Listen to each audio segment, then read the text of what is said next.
पाकिस्तान और the partition of India किताब में 1940 में डॉक्टर अम्बेडकर लिख गए कि अगर हिंदू राष्ट्र हकीकत बनता है तो इस देश के लिए सबसे बड़ा अभिशाप होगा। इसे किसी भी कीमत पर रोका जाना चाहिए। 2025 के भारत को ऐलान करके कहा जा रहा है कि हिंदू राष्ट्र बनना। ये आज अगर डॉक्टर अम्बेडकर होते तो वो इस देश को देखकर चिंतित हुए। और बाबा साहब डॉक्टर अम्बेडकर का भी ये मानना था कि मुझे मूर्तियों में मत खोजना, मैं तुम्हें किताबों में मिलूंगा और विचारों के जरिए इस क्रांति को आगे। कि क्या ऐसा नहीं लगता आपको कि हम और आप तो अभी जयंती मना भी ले रहे हैं, अगर इनके विचारों को नहीं बचा पाए और फूले और अम्बेडकर के विचारों पर इस देश को नहीं आगे ले जा पाए, तो हो सकता है कुछ दिन बाद जयंती मनाने की भी जगह हमसे छीन ली जाए। और बाबा साहब उसके पहले जितना संगठन बनाकर गए, आज वो संगठन कहाँ है? आजकल कुछ लोगों को लगता है कि हम 80 लोगों को 5 किलो अनाज दे रहे हैं, तो आपने फूफा के घर से तो नहीं ले आए होंगे पैसा। वो अनाज किसने पैदा किया? इस देश के किसानों ने। वो अनाज किसका है? इस देश के कमीरा लोगों का है। किसके पैसे से आपने अनाज खरीदा? उसी के पैसे से जिसने अनाज पैदा किया था। तो सरकार का अपना पैसा कुछ नहीं होता, वो जनता का पैसा होता है। अब जनता अगर अच्छा राजा चुन लेती है, अगर राजा पढ़ा लिखा हो तो शिक्षा मुफ्त करता है, और राजा अगर कम पढ़ा लिखा हो तो अनाज मुफ्त करता है और कलम और किताब पर 18% जीएसटी लगाता है।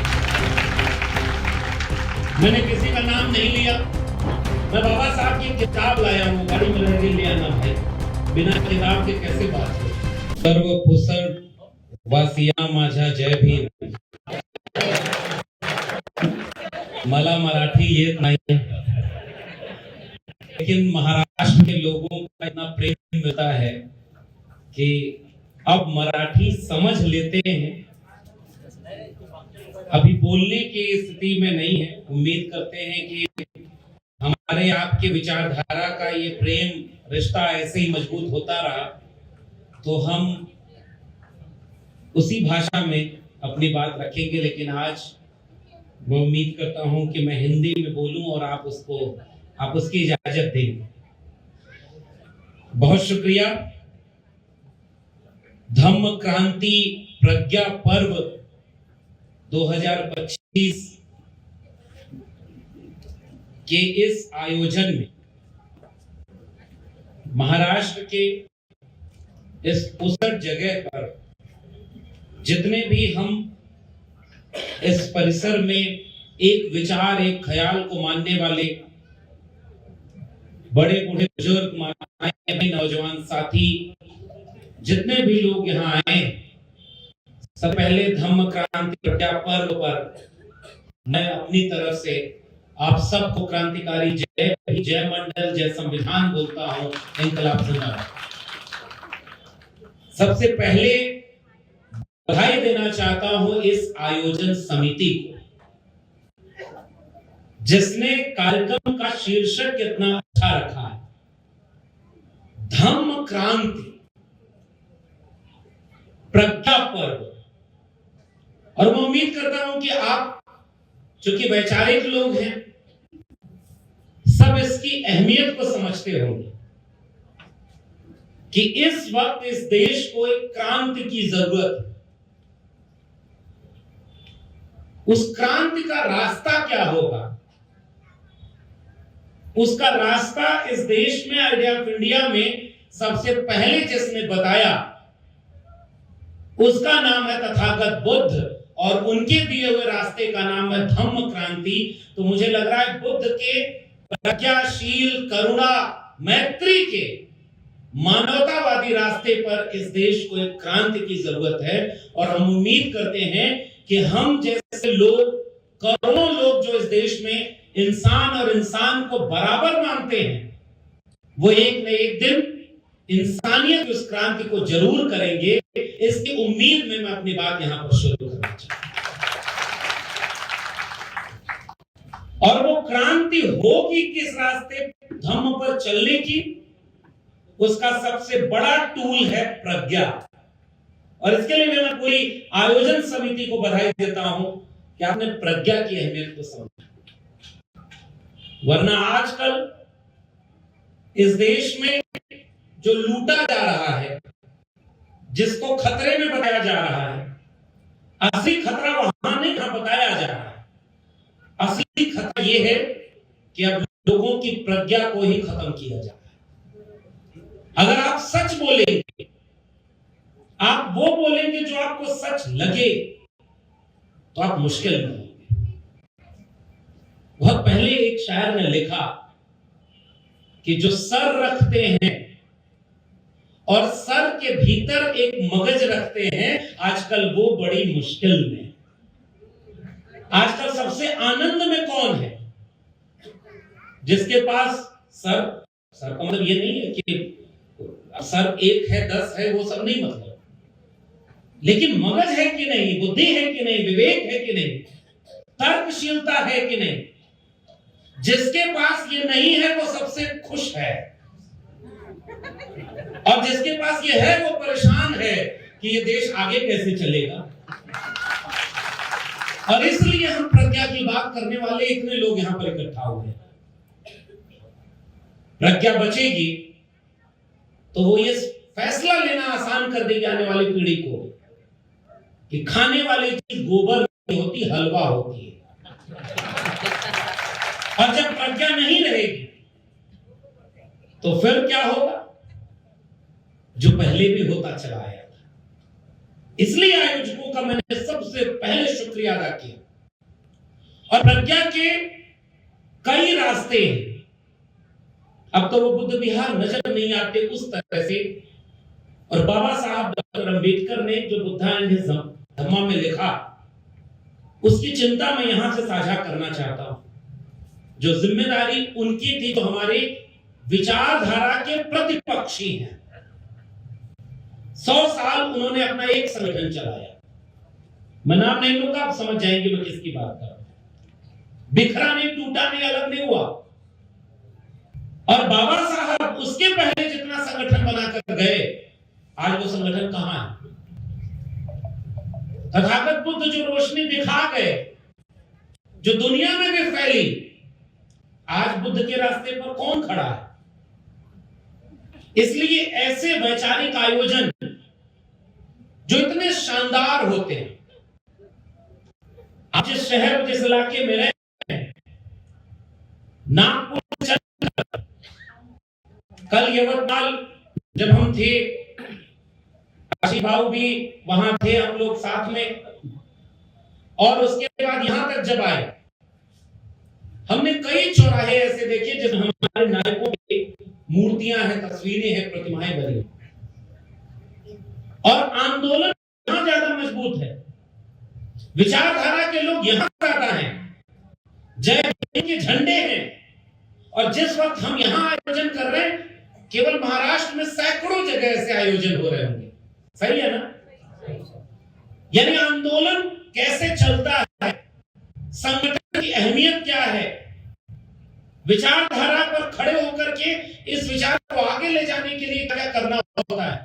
कई बार हमें लगता है कि महाराष्ट्र के लोगों से हमें यह सीखना है। और जिस इलाके से हम आए हैं, उत्तर भारत में, जहां देर से फूले अम्बेडकर पेरियार पहुंचे, हमें फिर से वहां उनको पहुंचाना है।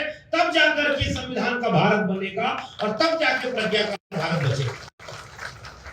इसलिए मैं जब भी ऐसी जगहों पर आता हूं, इस तरह के शानदार आयोजन, अनुशासन में लोग बैठे हैं, अपने जीवन का कीमती समय निकाल करके बैठे हैं। लेकिन एक बार ऐसे आयोजन में इसका मकसद क्या होना चाहिए? मकसद फूले जयंती मनाने का मात्र अगर है, 2 दिन बाद बाबा साहब डॉक्टर अंबेडकर की जयंती मनाने का है, तो फिर एक सवाल यहां से पूछिएगा कि क्या ऐसा नहीं लगता आपको कि हम और आप तो अभी जयंती मना भी ले रहे हैं? अगर इनके विचारों को नहीं बचा पाए और फूले और अंबेडकर के विचारों पर इस देश को नहीं आगे ले जा पाए, तो हो सकता है कुछ दिन बाद जयंती मनाने की भी जगह हमसे छीन ली जाए। जयंती केवल नागपुर में मनाई जाएगी, एक जगह। समझदार को इशारा काफी। बड़ी सी मूर्ति बनवाई जाएगी डॉक्टर अंबेडकर की, ज्योतिबा फुले की, बड़ी बड़ी मूर्ति बनवा दी जाएगी। और मूर्ति में विचारों को खोजने वाले लोग इस बात से खुश होकर के उधर भी चले जाएंगे। जंगल में जब चुनाव आया तो कुल्हाड़ी ने इस बात के लिए वोट मांगा कि हमारी कुल्हाड़ी में लगी लकड़ी भी तो तुम्हारे ही जंगल की लकड़ियों वाली है। अगर जंगल ने कुल्हाड़ी को वोट दिया तो लकड़ियां साफ। इसलिए अगर आप मूर्ति में अपने विचारधाराओं को खोजेंगे, और बाबा साहब डॉक्टर अंबेडकर का भी यह मानना था कि मुझे मूर्तियों में मत खोजना, मैं तुम्हें किताबों में मिलूंगा और विचारों के जरिए इस क्रांति को आगे बढ़ाऊंगा। लेकिन वो विचार तब आएंगे जब पहले ये देश को पहचान तो करा ली जाए कि डॉक्टर अंबेडकर कौन थे, महात्मा फूले कौन थे, और वो क्या विचार बना करके इस देश को कैसा देश बनाना चाहते थे। इसलिए मूर्तियां जरूरत भी हैं।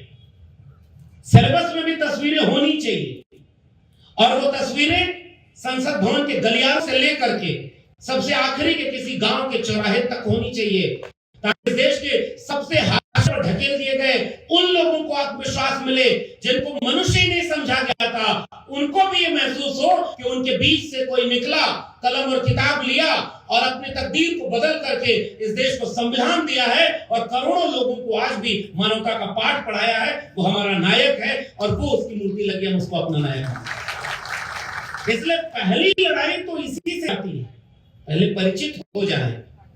अब क्या हो रहा है इस देश में? आपने कहा कि मौजूदा समय में क्या खतरा है इस विचार के सामने? खतरा यही है, विचारों पर ताला और मूर्ति पर माला। ये नया खतरा है इस देश में। कुछ दिन पहले जिले इलाही आए थे महाराष्ट्र में, और जब मैं कह रहा हूं तो मैं समझ रहा हूं कि आप लोग समझ रहे होंगे। अपने परिवार में जाने के पहले दीक्षा भूमि गए थे, माथा झुकाया था, माला पहनाई थी, लेकिन सच बताइए बाबा साहब डॉक्टर अंबेडकर के विचारों पर कौन सा आज काम हो रहा है? मैं गिनवाता हूं। मैं दिल्ली विश्वविद्यालय का प्रोफेसर रहा और इसमें मेरी कोई बहुत बड़ी भूमिका नहीं है। मैं जानता हूं कि मेरे जैसे पढ़ने वाले, समझने वाले, लिखने वाले तमाम लोग इस देश में पहले भी पैदा होते रहे होंगे, लेकिन वो कहीं खप जाते होंगे। अगर मैं यहां तक पहुंचा, इलाहाबाद यूनिवर्सिटी का गोल्ड मेडलिस्ट हुआ, दिल्ली यूनिवर्सिटी का प्रोफेसर हुआ, तो मैं जानता हूं कि अगर इस देश में बाबा साहब का संविधान और मंडल कमीशन न लागू होता तो हम यहां तक कभी नहीं पहुंच पाते। और इसलिए वो रास्ता संविधान ने बनाया, रास्ता नहीं था। मैं बाबा साहब की किताब लाया हूं, गाड़ी में रहेगी, ले आना भाई, बिना किताब के कैसे बात होगी। और उस किताब के जरिए जरा समझिएगा कि बाबा साहब अंबेडकर जब स्कूल में पढ़ने गए, पिता जो की नौकरी में थे, तो नौकरी के उस प्रभाव और एक अच्छे परिवेश की वजह से बाबा साहब को स्कूल में एडमिशन मिल गया, लेकिन भेदभाव स्कूल से ही सुनने को मिला। और उन्होंने अभी उनकी अपनी ऑटोबायोग्राफी का एक हिस्सा वेटिंग फॉर अ वीजा प्रकाशित हुई है। उसमें बाबा साहब लिखते हैं, मैं अभी पढ़ के बताऊंगा आपको, कि स्कूल में पढ़ने गए एक बच्चे को भेदभाव का शिकार होना पड़ा। बॉम्बे लेजिस्लेटिव असेंबली के सामने बाबा साहब जब अपना बच्चा पढ़ते हैं, और वहां से ही नहीं, साल 1920 मूक नायक, साल 1930 का दशक, बहिष्कृत भारत, उसके बॉम्बे लेजिस्लेटिव असेंबली के दिए गए भाषण, प्रस्ताव, और वहां से लेकर के संविधान में वो प्रावधान कि इस देश में सार्वजनिक निःशुल्क शिक्षा होनी चाहिए। सरकार बजट का बड़ा हिस्सा शिक्षा पर अगर खर्च करेगी तब जाकर के आने वाले कल का भारत सबका भारत बनेगा। सरकार सबसे पैसा लेती है, सरकार के पास अपना पैसा तो होता नहीं। आजकल कुछ लोगों को लगता है कि हम 80 करोड़ लोगों को 5 किलो अनाज दे रहे हैं, तो अपने फूफा के घर से तो नहीं ले आए होंगे पैसा। वो अनाज किसने पैदा किया? इस देश के किसानों ने। वो अनाज किसका है? इस देश के कमीरा लोगों का है। किसके पैसे से आपने अनाज खरीदा? उसी के पैसे से जिसने अनाज पैदा किया था। तो सरकार का अपना पैसा कुछ नहीं होता, वो जनता का पैसा होता है। अब जनता अगर अच्छा राजा चुन लेती है, अगर राजा पढ़ा लिखा हो तो शिक्षा मुफ्त करता है, और राजा अगर कम पढ़ा लिखा हो तो अनाज मुफ्त करता है और कलम और किताब पर 18% जीएसटी लगाता है। मैंने किसी का नाम नहीं लिया, वकील साहब बैठे हुए हैं, कल भी थे, और जब ऐसे देशमुख जी हैं ही तो अब इतना क्या डरना, जो होगा देखा जाएगा। भाई आप भी वहां बैठे हैं, आपको क्या लगता है कि भाई आए प्रोफेसर साहब बाहर से, बोले जो बोलना है, वीडियो इनकी बन रही है, जाने पर मुकदमा जो होगा देखा जाएगा। हालांकि मेरा मानना ये है, जब हमारे पुरखे उनके पुरखों से न झुके न समझौता किए, तो ऐसे तमाम झूठे मुकदमे और तानाशाही से न हम डरने वाले न हम झुकने वाले, क्योंकि हमारा रास्ता सच्चा है, इसलिए हम अपनी बात जनता की सोच करते हैं। और ये वेटिंग फॉर वीजा, अगर हम देश में सबसे बड़े पद पर होते तो बिना कॉन्टेक्स्ट और बिना रेफरेंस के कुछ भी बोल देते कि विवेकानंद और कबीर दोनों एक साथ बैठकर बातें किया करते थे, और कबीर को जो कंफ्यूजन होता था फिर वो बुद्ध से पूछने जाया करते थे। बुद्ध को जो कहना होता था फिर वो अशोक को बुलाकर कहते थे। अशोक को जो काम अधूरा रह गया वो अकबर से करवाते थे। नहीं, अकबर का नाम नहीं लेना, हिंदी नेशनल ना हो जाए। मैं वो सब बातें नहीं कहूंगा, मैं रेफरेंस के साथ पढ़ रहा हूं। डॉक्टर अंबेडकर जब स्कूल गए तो स्कूल में कैसा भारत था, 19वीं 20वीं सदी का भारत। स्कूल में मैं यह भी जानता था कि ऊंची जात के लड़कों को जब प्यास लगती थी तो वो मास्टर से पूछकर नल करते और अपनी प्यास बुझा लेते थे। पर मेरी बात अलग थी, मैं नल को छू भी नहीं सकता था, इसलिए मास्टर की इजाजत के बाद चपरासी का होना जरूरी था। अगर चपरासी नहीं है तो मुझे प्यासे ही रहना पड़ता था। घर में भी कपड़े मेरी बहन धोती थी, सतारा में धोबी नहीं थे ऐसा नहीं था, हमारे पास पैसे उनको देने के लिए नहीं थे ऐसा भी नहीं था।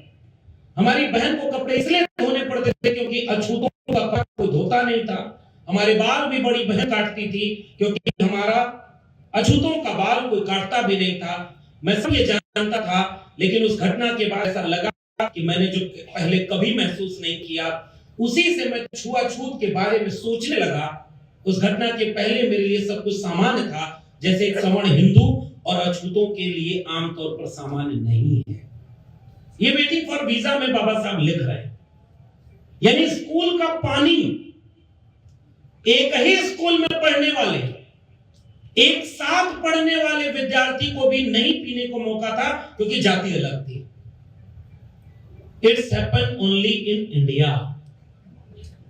दुनिया में आप गाना गाते हैं कि विश्व गुरु हम हैं, दुनिया में जाकर के आपको जब बखान करना होता तो कहते भी हैं कि हम उस देश से नहीं आए जिसने दुनिया को युद्ध दिया, हम उस देश से आए जिसने दुनिया को बुद्ध दिया है। और इतना सुन करके हम लोगों का भी मन होता है, जब देश का नाम रोशन करना है तो बुद्ध काम आते हैं, जब दुनिया में देश का डंका बजवाना है तो बुद्ध याद आएंगे, कबीर याद आएंगे, डॉक्टर अंबेडकर याद आएंगे।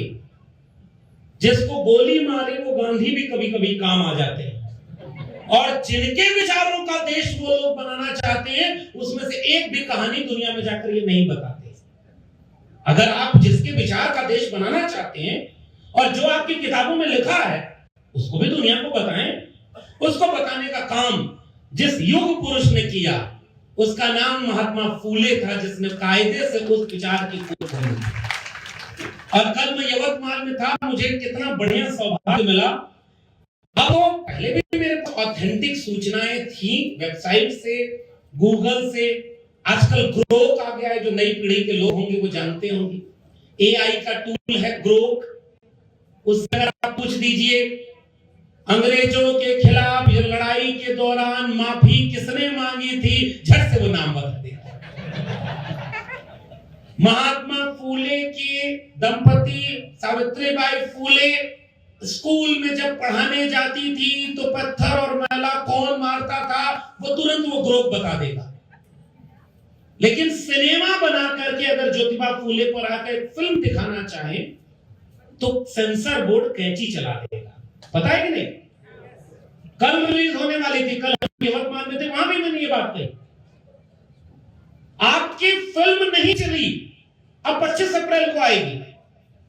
इस किताब में महात्मा फूले ने जो लिखा, जो झेला, और महाराष्ट्र सरकार ने उसे पब्लिश किया है। इसीलिए मैंने कहा कि अब बढ़िया हुआ यवतमाल में रेफरेंस के साथ मिल गया। सरकारी है वो, महात्मा फूले चरित्र साधने प्रकाशन समिति, महाराष्ट्र शासन।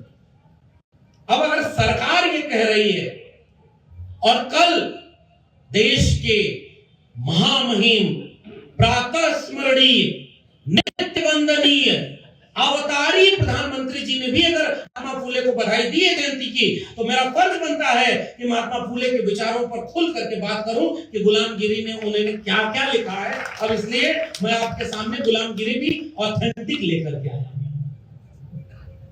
मुखस्य ब्राह्मण बाहुर नाम छत्र, और ये लिखा। और महात्मा फूले ने अपनी गुलामगिरी श्रेवरी में यह भी प्रकाशित किया भारत सरकार और महाराष्ट्र सरकार ने। शुरुआत में सवाल पूछा कि अगर मुख से कोई बच्चा पैदा हुआ तो गर्भ कहां ठहरता था। ये मैं नहीं कह रहा हूं, ये महात्मा फूले कह रहे हैं। इसलिए अगर इस बार NIA UAPA लगे तो महात्मा फूले पर लगना चाहिए, उनके शिष्यों पर तो नहीं लगना। जो लिखा है वो हम पढ़ेंगे। और इसी स्लेवरी में उन्होंने लिखा कि गुलाम बनाने के रास्ते क्या होते हैं। गुलाम बनाने की पहली शर्त होती है कि बुद्धि विवेक काम करना बंद कर दे। अगर बुद्धि विवेक काम करेगी तो इंसान गुलाम नहीं बनेगा। इसलिए सबसे पहली चोट आपके ऊपर की गई कि प्रज्ञा खत्म किया गया। इसलिए मैंने शुरुआत में बधाई दी कि आपने प्रज्ञा पर्व रखा है। इसलिए आइए आज शपथ लें कि इस भारत देश से बुद्धि विवेक तर्क वैज्ञानिकता को लाख खतरे के बाद भी खत्म नहीं होने देंगे। हम अपनी बुद्धि विवेक से सोचेंगे और सवाल पूछेंगे, चाहे उसके लिए कितना भी बड़ा जोखिम हो।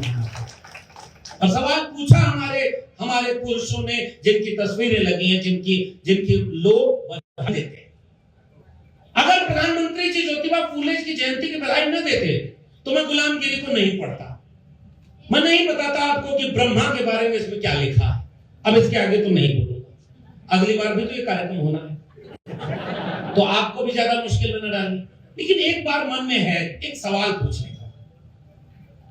इस पर सिनेमा बनी, पहली बार नहीं बना। जवाहरलाल नेहरू ने एक किताब लिखी, the discovery of India, Bharat एक खोज। उस पर सिनेमा बना और उस सिनेमा में जहां महात्मा फूले का जिक्र है उसमें वो सीन दिखाया गया है कि सावित्रीबाई फूले जब घर से निकलकर स्कूल में पढ़ाने जाती थी तो उनके ऊपर मैला और कचरा और पत्थर मारने वाले लोग कौन थे। उस पर सिनेमा बना, देश ने देखा। ज्योतिबा फूले के ऊपर जितनी किताबें छपी हैं, जितनी भी पब्लिश हुई हैं, उन सब में ये किस्से कहानी बताए गए हैं कि जब पहला स्कूल 1 जनवरी 1848 और उस समय जब पहला स्कूल अछूतों के लिए, लड़कियों के लिए, और मैं बड़ा खुश हुआ। अभी वो किताब अंदर अब छोड़िए, उसका बस रेफरेंस बता देता हूं। यवतमाल में एक विद्यापीठ बनाया गया, ज्योतिबा फूले विद्यापीठ, सत्यशोधक के नाम से। आज अभी यहां आने के पहले मैं वहां गया और वहां जाकर मैंने पूरा देखा कि एक गजब का विद्यापीठ बनाया गया और ज्योतिबा फूले की जीवनी के बारे में बताया गया। वहां गोरे साहब जो थे उन्होंने बताया कि ये जो पहला दृश्य आप देख रहे हैं ये 1848 के पहले स्कूल का है, जिसमें माता सावित्रीबाई फूले हाथ में कलम और किताब लेकर पढ़ा रही और सामने जो बच्चे बैठे हैं उसमें 80% बच्चे ब्राह्मण थे, बाकी ओबीसी और अछूत बच्चे थे। आज ये इतिहास भी नहीं बताया जा सकता। महात्मा फूले ने जब स्कूल खोला, कौन था जो महात्मा फूले के पिताजी को जाकर भड़काया कि ये आपका बेटा और बहू धर्म विरोधी काम कर रहा है, इसलिए इनको घर से निकाल देना चाहिए। ज्योतिबा फुले के पिता सामने खड़े हुए कि तुम्हें एक चुनना है, अपना स्कूल चुनो या अपना घर चुनो। उसड़ के लोगों हाथ उठा के बताओ, क्या उन्होंने अपना घर चुना था? क्या अपना स्कूल बंद कर दिया? क्या उन्होंने अपना स्कूल चुना ना? इसका मतलब वो कौन लोग थे? ये सवाल क्या हम लोग न पूछे कि शिक्षा देने से किसी का धर्म कैसे भ्रष्ट होता था? क्या ये सवाल 2025 में नहीं पूछा जाए? कितने मुसलमान थे जो महात्मा फुले के इस काम का विरोध कर रहे थे? 1848 में स्कूल खुला भिड़े वाला, आज जाकर उसकी स्थिति क्या है? मैं गया हूं, वहां पर खंडहर बन चुका है। आसपास किसी से पूछेंगे कि वो पहला स्कूल कहां है, वहां के लोगों को पता ही नहीं। और उसके सामने एक भव्य इमारत बनी हुई है, वो किसकी है? वो जो गया उसको पता होगा। ज्योतिबा फुले और सावित्रीबाई फुले स्कूल खोलकर शिक्षा देना चाह रहे थे, कलम और किताब हाथ में देना चाह रहे थे। उनकी शर्त थी कि वो अछूतों के बच्चों को भी पढ़ाएंगे, वो लड़कियों को भी शिक्षा देंगे, लेकिन कहीं भी ये बैन नहीं था कि उनके यहाँ शिक्षा लेने कोई सवर्ण नहीं आ सकता था। उनके यहाँ सवर्ण भी शिक्षा लेते थे। और ज्योतिबा फुले को जब घर से निकाल दिया तो उनके साथ जो पहला स्कूल जिसके आंगन में खोला, वो ज्योतिबा फुले का दोस्त भी एक ब्राह्मण था। इसका मतलब सारे तो उनके विरोध में नहीं थे, लेकिन जो पत्थर फेंका उस पर सिनेमा बना तो उस पर सेंसर बोर्ड की कैंची चल गई। वो आप नहीं दिखा सकते अब। तो इसका मतलब कुछ दिन बाद जब इतिहास बनेगा तो ऐसा बनेगा कि ज्योतिबा फुले स्कूल खोल रहे थे तो कोई था जो उनको विरोध कर रहा था। बच्चे पूछेंगे कि सर वो कौन था, तो आप मास्टर बोलेगा कोई था जिसके बारे में इतिहास में कोई प्रमाण नहीं मिला। अगली लाइन सुनो, सावित्रीबाई फुले जब पढ़ाने जाया करती थी, अपने बस्ते में 2 साड़ी लेकर जाती थी। सर क्यों 2 साड़ी लेकर जाती थी? क्योंकि रास्ते में उनके ऊपर कचरा फेंका जाता था, गोबर फेंका जाता था, साड़ी गंदी हो जाती थी। वो अपने विद्यापीठ में जाती थी, दूसरी साड़ी पहनती थी, तब विद्यार्थियों को शिक्षा देती थी। सर कचरा कौन फेंकता था, गोबर कौन फेंकता था? कोई था जो फेंका करता था। क्योंकि वो इतिहास को गायब है, सेंसर बोर्ड की कैंची चल रही है। क्योंकि जो सत्ता में है वो अपने लोगों को खराब छवि को सजग है कि आप सिनेमा में भी नहीं दिखा सकते। उन्होंने अपना काम कर दिया, लेकिन मैं फुले को मानने वाले करोड़ों लोगों से ये सवाल करना चाहता हूं कि एक भी फुले का मानने वाला खड़ा होकर के ये बात क्यों नहीं बोला कि जो सच है इतिहास में उस सच को बताने दो, अगर गलत है तब कैंची चलाओ। आपका इतिहास बदला जा रहा है और आप तस्वीर पर माला पहना करके खुश हैं और जोर से जय ज्योति जय भीम भी बोल रहे हैं। अगर आज वो सिनेमा आधा अधूरा बना तो कल ये किताब छपेगी क्या? कल ये स्लेवरी किताब किसी को मिलेगी पढ़ने को? मूर्ति मिलेगी, किताब नहीं मिलेगी। बाबा साहब की मूर्तियां देश ने दुनिया में मिलेंगी। बाबा साहब ने रिडल्स ऑफ हिंदुइज्म में क्या लिखा है अगली बार छपेगी नहीं। This is the challenge behind us. हमारे सामने सबसे बड़ी चुनौती ये है, इस भाषण में खड़े होकर अपने वैचारिक दुश्मनों की 1000 कमियां गिना सकता हूं, उनके धर्म ग्रंथों में क्या लिखा है वो गिना सकता हूं, उनके भगवानों उनके ऊपर टिप्पणी करके मजाक उड़ा सकता हूं। उसे हासिल क्या होगा? सवाल मुझे सामने बैठे लोगों से पूछना है कि उन्होंने अपने इतिहास को क्यों नहीं पढ़ा और पढ़ा तो आगे क्यों नहीं पढ़ाया। हमारी कमी थी ना, उनसे हमें क्या शिकायत? वो तो अपने विचारधारा को फैला ही रहे हैं, उनको आप क्यों रोकोगे? उन्होंने 100 साल में सत्ता हासिल की, 100 साल अपने संगठन को एक रखा, अपने विचार का देश बना रहे, तलवार लहरा रहे चारों तरफ। 300 साल पुरानी कब्र खोदनी है ताकि बदला लेना है। अब आपको खराब लग रहा है कि नहीं मैं ये क्यों कर रहा हूं? नागपुर तक आग आ जाएगी, आग उसकी लपट नागपुर तक पहुंच गई। आपको खराब लगा कि ये क्यों कर रहे हो? क्योंकि जब शुरू कर रहा था तब आपको पता नहीं था। जब वो सिलेबस में कमेटी बना करके मुगल काल को सिलेबस से हटा रहा था, सिलेबस में अपनी तरह की चीजों को इंट्रोड्यूस कर रहा था, वो सत्ता में बैठकर लोगों को हर तरफ से स्थापित कर रहा था, उस समय हम और आप क्या कर रहे थे? हम भी संगठन पर संगठन बना रहे थे। एक आयोजन यहां हुआ, अच्छा नहीं हुआ, अब अगले बार 2 आयोजन होगा, एक वहां होगा एक यहां होगा। पता नहीं पूसड़ में ये स्थिति है कि नहीं है। अब छोड़िए, हो ना हो वो हमसे बेहतर आप जानते होंगे। 1924 में बाबा साहब ने एक समता सैनिक, आज कहां है वो?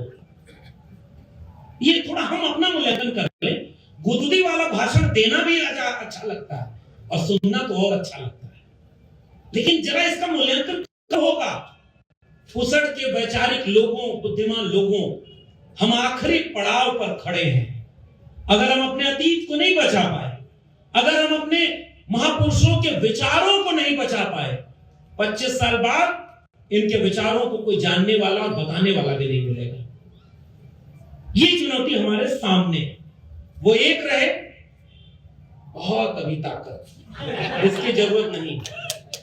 बिना पानी पिए भी वही काम किया जा सकता है जो पानी पी पी करके कर रहे हैं, क्योंकि पानी भी पीने की इजाजत ऐसे नहीं मिली, उसके लिए भी लड़ना पड़ा है। It's happen only in India. फिर मैं एक सवाल पूछता हूं कि चौदार आंदोलन से बाबा साहब जब लौट रहे थे तालाब का पानी पीने का आंदोलन करके, तो हमला करने कौन आया था? औरंगजेब था कि बाबर था? समझदार को इशारा का। और आज आपको दुश्मन किसका बनाया जाए? मजहब के नाम पर फसाद करो, मजहब खतरे में है? नहीं भाई, बुद्ध का विचार खतरे में है, अंबेडकर का विचार खतरे में है, और फूले की किताब खतरे में है, जो कलम और किताब पढ़ाकर 1848 में पहला स्कूल खोला और 4 साल में विपरीत परिस्थितियों में भी 1852 तक एशिया का सबसे बड़ा एजुकेशन हब बना दिया पुणे को। यह है ज्योतिबा फूले और सावित्रीबाई फूले के होने का मतलब। पत्नी के ऊपर गोबर फेंका गया तो पति का फर्ज क्या बनता था? वो भी कहता कि मत जाओ, छोड़ो, सारा तुमने जिम्मा लिया, अब पढ़ाने का काम छोड़ दो। और सावित्रीबाई फूले को ज्योतिबा फूले ने सिखाया कि कोई बात नहीं, हमारे पुरखों ने तो इससे ज्यादा अन्याय सहा है, यह अन्याय सह के भी हम मानवता की वो लड़ाई को आगे ले चलेंगे। तुम गोबर वो फेंक रहे हैं, तुम उनके बच्चों को शिक्षा देने जाना, आज नहीं कल उनकी पीढ़ियां समझेंगी कि वो गोबर फेंकने वाले इतिहास में खत्म हो गए। वो आज गोबर में विज्ञान ढूंढ रहे हैं, उसके बावजूद कलम और किताब तब भी जीती थी और कलम और किताब आज भी जीती है। और ये देश चलेगा तो तलवार से नहीं चलेगा, कलम और किताब से चलेगा। ये बात हम यहाँ कहना चाहते हैं।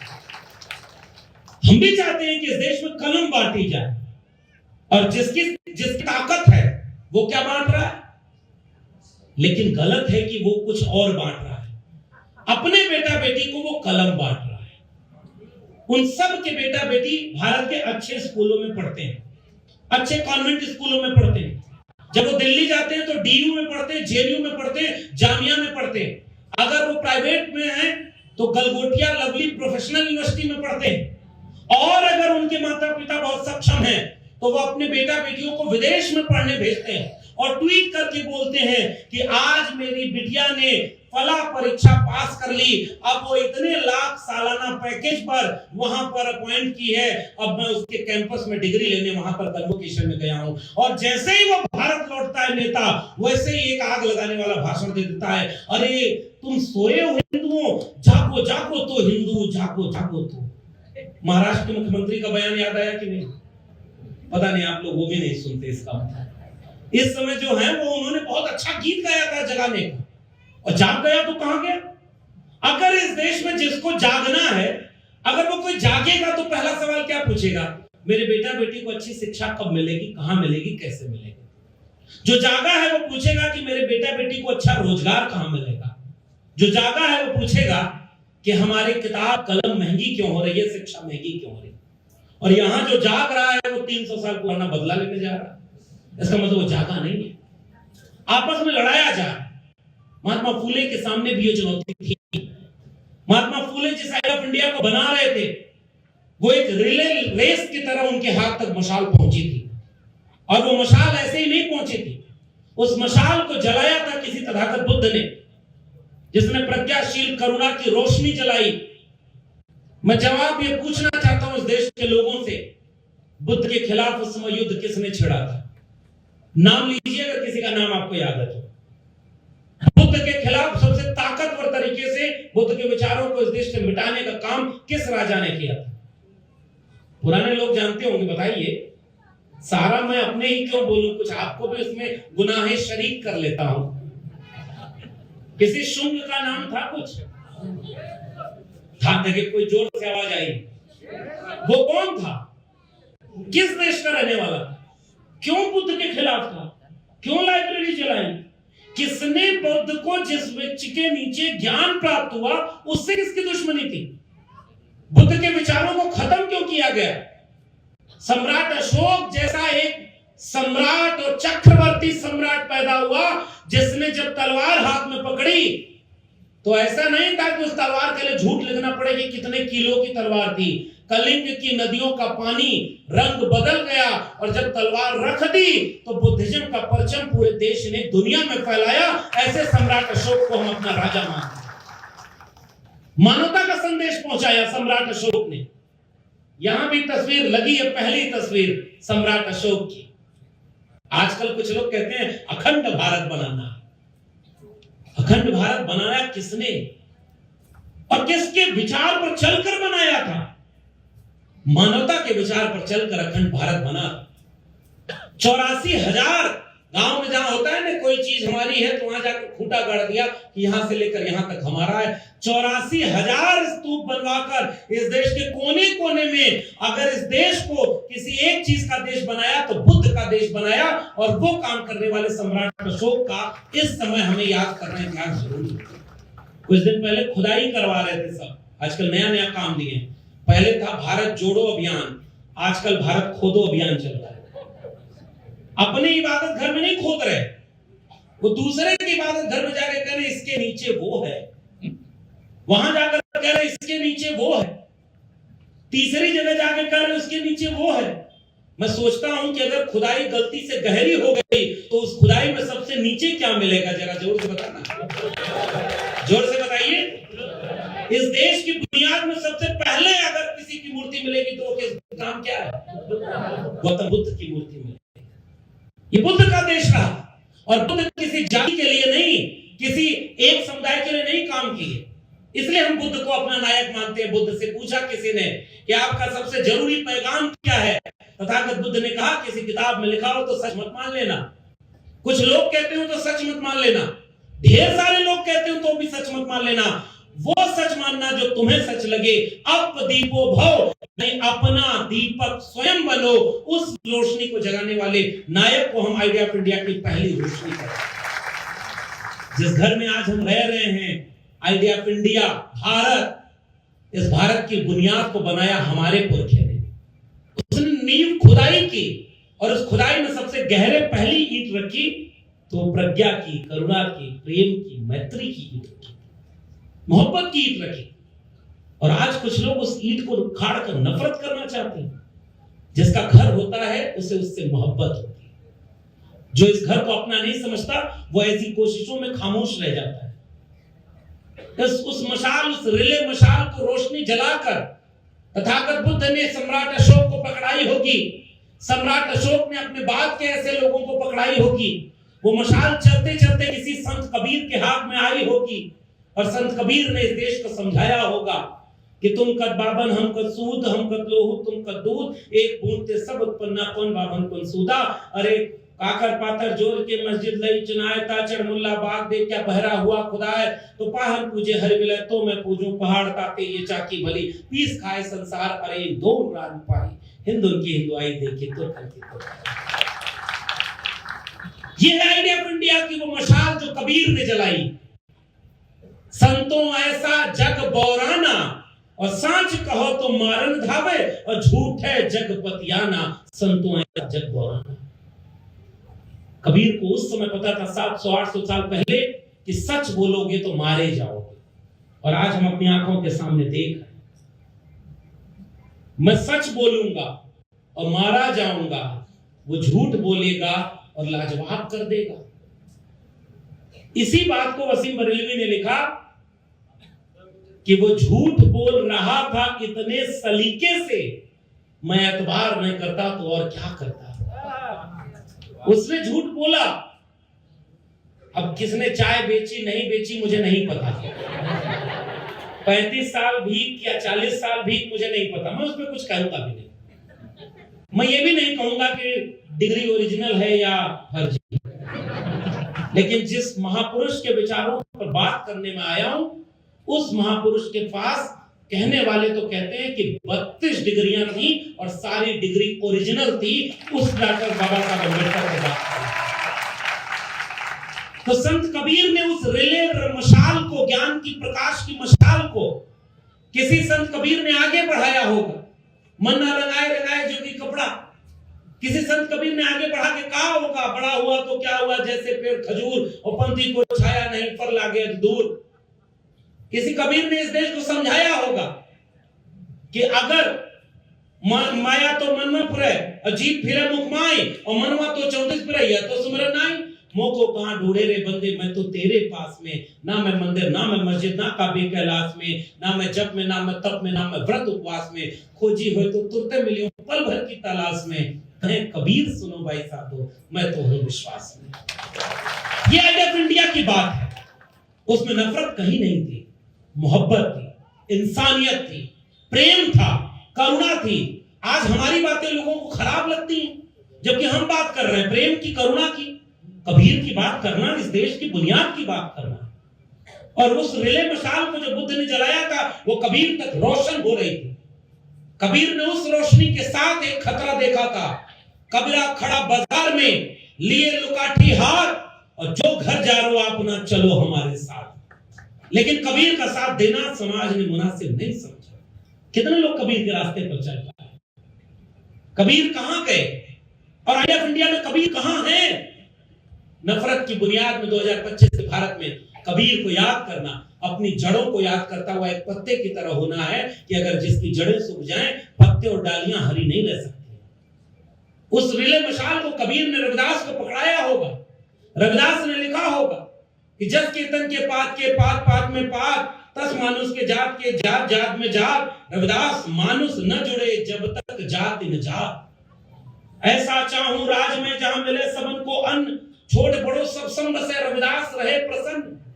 रोटी की चिंता, इंसानियत की चिंता आइडिया ऑफ इंडिया में, मन ही पूजा मन ही धूप और मन ही सेऊ सहज स्वरूप। आज तो सब लड़ा रहे। एक किताब महात्मा फूले की है और वो आप सब जानते होंगे। सत्य शोधक परंपरा जब आगे बढ़ा रहे थे तो कौन से धर्म की बात वो कर रहे थे? सत्य का धर्म, सत्य का धर्म का। और उसी बात को कहां से उन्होंने लिया होगा? रविदास जन्म के कारणे होत न को नीच, और नर को नीच कर डारी हैं ओछे कर्म के कीच। जन्म से कोई ऊंचा और नीचा नहीं होता। रविदास क्या लिखते हैं? जन्म जात मत पूछिए, का जात और पात, और रविदास पूत सब प्रभु के, नहीं कोई जात पुजात। कोई बड़ा छोटा नहीं। लेकिन रविदास, कबीर, बुद्ध के बाद भी 1910 और 1920 के आसपास कोई अंबेडकर जाति के नाम पर शिकार हो रहे थे और अपनी किताब वेटिंग फॉर अ वीजा में वो लिख रहे हैं। मैं एक कोटेशन और पढ़ना चाहता हूं। और सबसे महत्वपूर्ण बात कि वो एक बार कमरा लिया जब सारी ओरिजिनल डिग्री लेकर आए थे, बड़ोदरा सयाजी बाग नौकरी करने गए। और नौकरी करने गए तो अधिकारी के पोस्ट पर थे, और चपरासी भी ये जानता था कि अधिकारी छोटी जात अछूत जात का है, और वो पानी फेंक कर, फाइल फेंक कर देना, और रहने को घर नहीं। विद रेफरेंस कोट कर रहा हूं डॉक्टर अंबेडकर को। आखिर में पारसी धर्मशाला मिले, नाम बदल कर डॉक्टर अंबेडकर ने यहाँ पर कमरा लिया, क्योंकि वहां का कमरा मिलना भी देर में था। डॉक्टर अंबेडकर क्या लिख रहे हैं?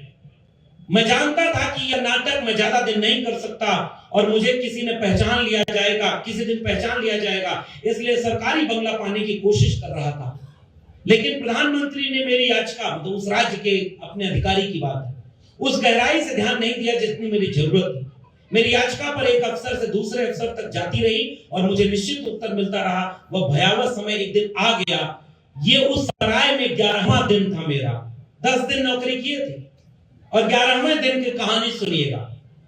मैंने सुबह का नाश्ता कर लिया और तैयार हो गया था और कमरे से ऑफिस जाने के लिए निकलने ही वाला था। दरअसल रात भर के लिए जो किताबें मैंने पुस्तकालय से ली थी, उन किताबों में तभी सीढ़ी पर कई लोग आए, उनको उठा रहा था, तभी सीढ़ी पर कई लोग आए। मैंने आवाजें सुनी, लगा कि कोई यात्री ठहरने के लिए आए हैं। मैंने अपने उन मित्रों को देखने के लिए उठा, तभी मैंने दर्जनों भर गुस्से में लंबे मजबूत पारसी लोगों को देखा।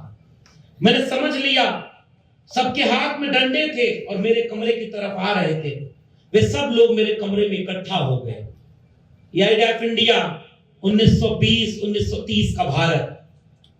और उन्होंने मेरे ऊपर सवालों की बौछार कर दी। कौन हो तुम और यहां क्यों आए हो? बदमाश आदमी, तुमने पारसी सराय को गंदा कर दिया। ऐसे नहीं कि वो गंदे थे, जाति ऐसी थी जिससे उनका सराय गंदी हो गई। मैं खामोश खड़ा रहा, मैं कोई उत्तर नहीं दे सका। मैं इस झूठ को ठीक नहीं समझ नहीं सका कि मैं अब झूठ बोलूं कि न बोलूं। यह वास्तव में एक धोखा था और यह धोखा आज पकड़ा गया। मैं यह जानता था कि अगर मैं इस खेल को इस कट्टर पारसी भीड़ के आगे जारी रखूंगा तो ये मेरी जान लेकर छोड़ेंगे। मेरी चुप्पी और खामोशी ने मुझे इस अंजाम तक पहुंचने से बचा लिया। एक ने मुझसे कमरा कब खाली करूंगा पूछा। उस समय सराय के बदले मेरी जिंदगी दांव पर लगी थी। इस सवाल के साथ गंभीर धमकी छिपी थी। खैर, मैंने अपनी चुप्पी से यह सोचते हुए तोड़ी कि एक हफ्ते में मेरा बंगला मिल जाएगा, बचा जाऊंगा। लेकिन पारसी कुछ भी सुनने के लिए तैयार नहीं थे। उन्होंने चेतावनी दी, शाम तक अगर नजर आया तो खैरियत नहीं होगी। उसके बाद कैसा छोड़ देता हूं। और संकल्प भूमि, जितने बुद्धिस्ट लोग बाबा साहब को जानने वाले होंगे, संकल्प भूमि के बारे में जानते होंगे, जहां बाबा साहब बैठकर रोए थे। उस समय की कहानी को सुनिए। और उस कहानी को बड़ौदा से बंबई की रेलगाड़ी रात 9 बजे की थी। 5 घंटे बिताने थे। उनको कहां कैसे बिताऊं? क्या सराय में वापस जाना चाहिए? दोस्त क्या जाना चाहिए? मैं सराय में वापस जाने का साहस नहीं जुटा पाया। मुझे डर था कि फिर मेरे ऊपर वो आक्रमण कर देंगे। मित्र क्या नहीं गया। मेरी हालत बहुत दयनीय थी, लेकिन मैं दया का पात्र नहीं बनना चाहता था। मैंने शहर के किनारे कमाथी बाग, सरकारी बाग में समय बिताने का तय किया और कुछ अनमने भाव से वहां बैठा। मैंने अपने माता पिता के बारे में, और जब हम बच्चे थे और जब दिन खराब थे, उसके बारे में सोचा। और उसके बाद वह दृश्य जिसमें मुझे पारसी लोग डंडे लेकर मेरे सामने डराने वाले आए थे, मैं उनके सामने भयभीत नजरों से दया की भीख मांगते खड़ा हूं। यह दृश्य मैं जीवन भर भूल नहीं पाया। वो 18 वर्षों बाद भी धूमिल नहीं हो सका। मैं आज भी उसे जस का तस याद कर सकता हूं। और ऐसा कभी नहीं होगा कि उस दिन को याद किया और आंख में आंसू ना आया हो। उस दिन मैंने ये जाना था कि जो आदमी हिंदुओं के लिए अछूत है, वो पारसियों के लिए भी अछूत ही है। Waiting for a visa, page number 22। अब ये लड़ाई तो लड़ी जा चुकी। इस पन्ने को, इस किताब को पढ़ने का मेरा मकसद ये नहीं है कि आपसे भी कहें, उठो अंबेडकर के वारिसों, तुमको भी 100 साल पुराना बदला लेना है। नहीं, क्योंकि वो बदला लेने का रास्ता अंबेडकर ने दिखाया ही नहीं। मिला था मौका बदला लेने का जब संविधान सभा की प्रारूप समिति के अध्यक्ष बने थे। वो भी चाहते तो कहते कि तुमने 5000 साल हमारे लोगों को जितना अन्याय और अत्याचार किया है, कम से कम 500 साल तो तुम्हारे ऊपर भी हो। लिखा क्या डॉक्टर अंबेडकर ने ऐसा एक वाक्य? नहीं लिखा। उन्होंने बदला नहीं लिया। उन्होंने केवल इतना काम किया कि जिसको तुमने पैर से पैदा करने का बात कह के अपमानित किया था, अब कोई भी न मुंह से पैदा होगा न पैर से पैदा होगा। अब कोई भी राजा रानी के पेट से पैदा नहीं होगा, जनता के वोट से पैदा होगा। और हर व्यक्ति का एक वोट होगा और एक वोट की एक कीमत होगी। डॉक्टर अंबेडकर ने सबको बराबर कर दिया। उसका नाम है भारत का संविधान। उस संविधान में आइडिया ऑफ इंडिया की कबीर की चेतना है। उस संविधान में रैदास की चेतना है। उस संविधान में दक्षिण भारत के नारायण बसवन्ना चोखा मेला की चेतना है। बैलगाड़ी लेकर दौड़ना पड़ा था। गूगल करके पढ़िया। मैंने अपने YouTube channel doctor Laxman Yadav के सामाजिक न्याय की पाठशाला में जिस दिन वो किस्सा पढ़ा, मेरे रोंगटे खड़े हुए। और वो भी लड़ाई 1900 के बाद की है। 1890 और 1900 के बीच रास्ते पर चलने के लिए जाति को देख करके मना कर दिया गया। उस दिन कोई अय्यन काली खड़ा हुआ और बैलगाड़ी लेकर उस रास्ते पर चला, कहा कि इंसान अगर सब हैं तो सब इस रास्ते पर चलेंगे। इस देश की इमारतों को बनाया हमारे लोगों, मिट्टी को काट करके उसमें खेत बनाकर उसमें फसल पैदा करने का काम हमारे लोगों ने किया, उस मिट्टी से ईंट बनाकर इमारतें बनाने का काम हमारे लोगों ने किया, सड़क बनाई हमने, नहर बनाया हमने, इस देश में अनाज पैदा करके पेट भरा लोगों का हमने। और हमें भी लोगों को कहा जाता था कि तुम अछूत हो, तुम नीची जाति को हो, तुम वहां राजा नहीं बन सकते। उस सब भेदभाव को मिटाकर बाबा साहब ने इस देश को खूबसूरत चीज दी जिसका नाम है संविधान। और कोई भी राजा बन सकता है उस संविधान की ताकत को। इसलिए मैं केवल ये गुजारिश करने आया हूं कि बदला लेना हमारा काम नहीं, और न आपको ये उकसाने आए कि बाबा साहब के साथ कितना अन्याय हुआ। आप भी जाग जाओ। मुझे पता है कि आप बाबा साहब के साथ अन्याय के लिए क्या जागोगे, जब हमारे आपके सामने अन्याय हो रहा है उसके लिए जाग नहीं पा रहे। विश्वविद्यालयों में कितने कुलपति आपके हैं? अब मैं रियलिस्टिक सवाल पूछता हूं, सुप्रीम कोर्ट में कितने जज हैं? वकील साहब बैठे हुए हैं, हम लोग भी पढ़ रहे हैं इतिहास में। अब तक पिछले 10 साल में 78% जज उस कम्युनिटी, उस तबके से जिनकी आबादी कितनी है अभी पता नहीं है इस देश में, बहुत कम है, लोग बताते हैं। और जिसकी आबादी 90%, उसके जज कहां है? इस देश में 2018 में मैंने आरटीआई लगाई कि देश के सेंट्रल यूनिवर्सिटीज और स्टेट यूनिवर्सिटीज में 596 वाइस चांसलर थे, 596, 6 शेड्यूल कास्ट से थे, 6 शेड्यूल ट्राइब थे और 36 ओबीसी थे। 550 कौन थे जिनकी पॉपुलेशन 10% भी नहीं? हम आप कहां जागे? वर्ल्ड इनइक्वालिटी रिपोर्ट 2024-25 आई हुई है इस समय। वो रिपोर्ट बता रही है कि इस देश की 1% पॉपुलेशन के पास 40.5% रिसोर्सेज का कब्जा है। इस देश के 3% रिसोर्स पर 50% पॉपुलेशन गुजारा कर रही है। और अगर उसको जनरलाइज कर दे, 100 रोटी 100 लोगों में बटी है। पता है कैसे बटी है? 10 रोटी 90 लोग खा रहे हैं और 90 रोटी 10 लोग खा रहे हैं। हम जागे क्या? हम आज के लिए लड़ पाए क्या? एक इक्वालिटी का भारत बना पाए क्या? तो सुप्रीम कोर्ट में जज कितने? आदिवासी आज तो एक भी नहीं है, शायद एक आध शेड्यूल कास्ट के हैं, एक आध 2 ओबीसी होंगे। हाई कोर्ट में कौन? सुप्रीम कोर्ट में कौन? ऑक्सफैम और न्यूज लॉन्ड्री की रिपोर्ट 2023-24 मीडिया में 121 डिसीजन मेकिंग पोस्ट पर एक शेड्यूल कास्ट का व्यक्ति है, शेड्यूल ट्राइब एक भी नहीं और 2 ओबीसी है। बाकी 118 लोग कौन है? मेरे देश की संसद मौन है। हम भी ये जानना चाहते हैं, लेकिन मौन संसद नहीं, मौन हम और आप भी है। जयंती आई है, धूमधाम से मना लो, अच्छे अच्छे वक्ता बुलाकर भाषण दो, जरूरी है, मैं इसका अपमान नहीं कर रहा। लेकिन हमने कई बार ये गलती कर दी, आयोजन खत्म, मिशन कहां गया? फिर अगले साल इंतजार या अगले किसी ऐसे आयोजन का नहीं। इस जगह से मंथन की अब जरूरत है। मंथन इस बात की कि हमारे ओबीसी समाज के लोगों को हम जोड़ क्यों नहीं पा रहे? हम भी कोशिश कर रहे हैं। हम ओबीसी को क्यों नहीं समझा पाए कि महात्मा फूले ने ओबीसी के लिए कितना बड़ा काम किया। ये स्लेवरी किताब में महात्मा फूले बाकायदे ये बात समझाते हैं कि शूद्र कौन है और अति शूद्र कौन है। डॉक्टर बाबा साहब अंबेडकर हु और शूद्रा में समझाते हैं। हम लोग क्यों नहीं समझा पाए? आज 75 साल संविधान के लागू होने के हो गए। इसलिए मैं ये किताब लेकर आया था। डॉक्टर अंबेडकर लौट कर आएंगे क्या हमारे हिस्से की लड़ाई लड़ने? हम उनका गुणगान करें, मैं रात भर बोल सकता हूं, इतना तो पढ़ाई की है। एक विद्वान की तरह मैंने, नहीं पता नहीं आप लोग देखे कि नहीं, एक विद्वान महान प्रातः स्मरणीय व्यक्ति ने एक इंटरव्यू में कहा, मेरी पढ़ाई लिखाई अच्छी नहीं हुई लेकिन मेरी मेमोरी फोटोजेनिक थी। फोटोजेनिक समझ रहे हो? मैं ऐसे किताब को देखता था तो ऐसे नहीं पढ़ता था, मैं ऐसे देख करके ऐसे उतार लेता था। और एक बार फोटो ऐसे देख लिया, फोटो खींच के पन्ना पलट दिया, अगला पन्ना। मैं फोटोजेनिक था। अब मैं पता नहीं आप लोग समझ पा रहे हैं उस महान व्यक्ति के बारे में कि नहीं, लेकिन हमारे बच्चों को तो फोटोजेनिक नहीं बनाना है ना। उनके हाथ में कलम किताब देनी। मैं दिल्ली से आया हूं और दिल्ली में इस वक्त एक आंदोलन चल रहा है, जैसे बोध गया में एक आंदोलन चल रहा है। बोध गया वाले कह रहे हैं तुम बुद्ध को मानते नहीं और हमारी कमेटी में बैठे हुए, 4 बुद्ध को मानने वाले, 5 बुद्ध को बिना मानने वाले भी बैठे। 9 लोगों की कमेटी है और वो कह रहे हैं कि भैया जैसे तुमने अपना मंदिर अपने पास रखा वैसे ही हमारा बुद्ध विहार हमें दे दो। वहां आंदोलन चल रहा है, आज तक उसमें कोई कार्रवाई नहीं हुई। मैं गया था उस आंदोलन और वहां जाके समर्थन करके आया और मैं ये कहा कि अगर किसी दूसरे के वजह में आजकल रात में संसद चला करके वक्फ की जमीनों का भी हिसाब किताब होना, गरीब मुसलमानों का कल्याण किया जाए, जैसे गरीब हिंदुओं का तो कल्याण हो चुका है, एक एक हाथ में 4-4 नौकरी, कोई गरीब हिंदू अब भूखा नहीं मर रहा।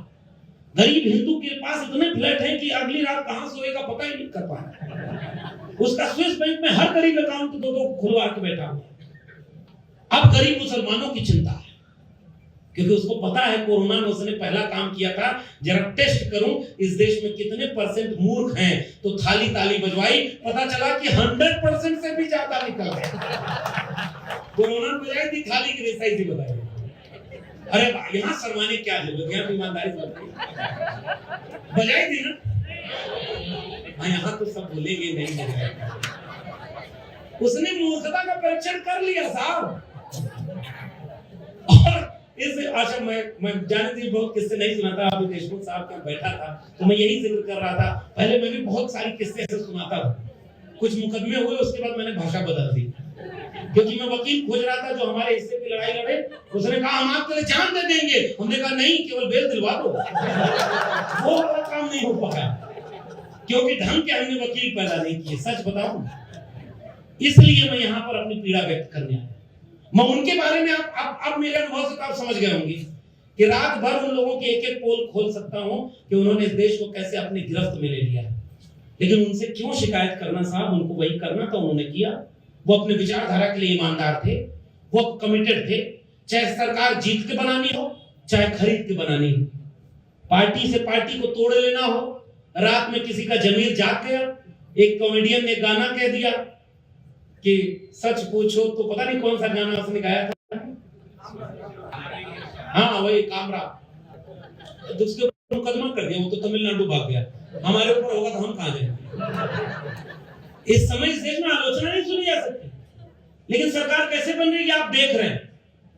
तो जब लोकतंत्र दिया बाबा साहब अम्बेडकर ने इस देश के संविधान में, तो आपको वोट करने का अधिकार दिया और आपका सबसे बड़ा अधिकार यह है कि अगर राजा आपकी पसंद का काम नहीं करे तो राजा को बदल देना। अब चाह भी रहे हो तो राजा बदल ही नहीं पा रहे। बताओ इस संकट पर यहां नहीं बात होगी तो कहां होगी। सबसे प्रबुद्ध समाज तो पुसद का यहां बैठा है। आपको लगा था कि प्रोफेसर लक्ष्मण यादव आएंगे, बाबा साहब की जीवनी सुनाएंगे, फूले साहब ने ये किया, उन्होंने ये किया, उन्होंने सम्राट अशोक ने ये किया। हम तो ये पूछ रहे हैं कि हम क्या कर रहे हैं। और ये कठिन सवाल है। ये संकट मेरे भी सामने था, नौकरी सामने खड़ी थी, शर्त रखी गई थी कि कुछ दिन चुप हो जाओ, केवल इतनी शर्त थी।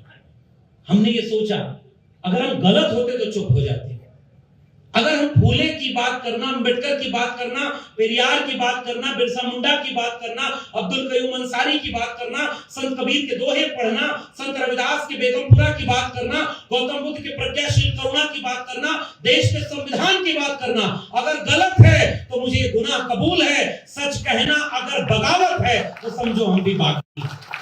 और वो बगावत हमने की और उसका खामियाजा ये भुगता कि 14 साल दिल्ली विश्वविद्यालय में प्रोफेसर रहने के बाद नौकरी छीन ली थी।